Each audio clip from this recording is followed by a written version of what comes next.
Halo teman-teman semua, masih bersama saya di channel Jejak Cerita. Semoga teman-teman semua dalam keadaan sehat walafiat, dan semoga teman-teman semua dalam lindungan Allah. Amin. Nah, sekarang kita lanjutkan kisah nyata tentang Demi Senyum Ibu. Simak kisahnya sampai selesai. Hidup tak pernah mudah bagiku, tetapi selama ibu tersenyum, aku tahu segalanya akan baik-baik saja. Namaku Adit, anak pertama dari 3 bersaudara. Ayah meninggal saat aku berusia 10 tahun, meninggalkan ibu dengan beban berat untuk membesarkan kami bertiga seorang diri. Sejak saat itu, ibu menjadi segalanya bagiku. Ayah, ibu, sahabat, dan juga guru kehidupan. Masa kecil yang berat. Aku masih ingat bagaimana ibu bekerja dari pagi hingga malam, hanya untuk memastikan kami bisa makan dan bersekolah.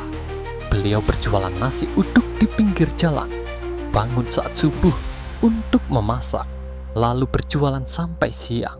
Setelah itu, ibu bekerja sebagai buruh cuci di beberapa rumah. Aku sering melihatnya pulang dalam keadaan lelah, dengan tangan yang mulai keriput karena terlalu sering terkena sabun cuci. Namun, setiap kali aku bertanya apakah beliau lelah, jawabannya selalu sama. Ibu nggak apa-apa nak, selama kalian bahagia, ibu juga bahagia. Aku tahu itu bohong. Aku tahu ibu lelah, tapi dia tak pernah menunjukkan itu di depan kami. Perjuanganku demi ibu sejak SMP, aku mulai membantu ibu berjualan. Setiap pagi sebelum sekolah, aku bangun lebih awal untuk membantunya menyiapkan dagangan. Setelah pulang sekolah, aku berkeliling menjajakan nasi uduk yang tersisa. Teman-temanku mungkin menghabiskan waktu mereka untuk bermain atau belajar, tetapi aku harus bekerja. Bukan karena aku tak ingin bermain, tetapi karena aku ingin meringankan beban ibu. Di sekolah, aku selalu berusaha menjadi siswa terbaik. Aku ingin mendapatkan beasiswa agar ibu tak perlu khawatir soal biaya pendidikanku. Aku belajar hingga larut malam, meskipun terkadang tubuhku sudah sangat lelah setelah seharian membantu ibu. Aku ingin menunjukkan pada ibu bahwa semua usahanya tidak sia-sia. Cobaan terberat saat aku memasuki SMA, ujian terbesar dalam hidupku datang. Ibu jatuh sakit. Dia sering batuk dan terlihat semakin lemah setiap harinya. Aku memaksanya untuk beristirahat, tetapi dia tetap memaksa untuk bekerja. Sampai suatu hari, tubuhnya tiba-tiba ambruk saat sedang mencuci pakaian di rumah orang. Aku membawanya ke rumah sakit dengan uang tabungan yang selama ini kusimpan. Dokter mengatakan bahwa ibu mengalami infeksi paru-paru akibat terlalu sering menghirup asap dari kompor kayu yang biasa ia gunakan untuk memasak nasi uduk. Aku merasa bersalah. Seharusnya aku lebih peka terhadap kesehatannya.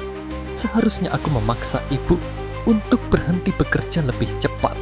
Saat ibu dirawat di rumah sakit, aku bekerja lebih keras. Aku mengambil pekerjaan tambahan sebagai kuli panggul di pasar saat malam hari. Aku ingin memastikan ibu mendapat perawatan terbaik. Aku bahkan hampir berhenti sekolah, tetapi ibu marah besar saat mendengarnya. Jangan pernah berhenti sekolah, Dit. Itu satu-satunya cara agar kamu bisa mengubah hidupmu. Jangan korbankan masa depanmu hanya demi ibu. Aku menangis malam itu. Aku sadar bahwa ibu selalu mengutamakan kebahagiaan kami, meskipun dia harus mengorbankan dirinya sendiri. Kesuksesan pertama berbekal semangat dari ibu, aku tetap melanjutkan sekolah sambil bekerja.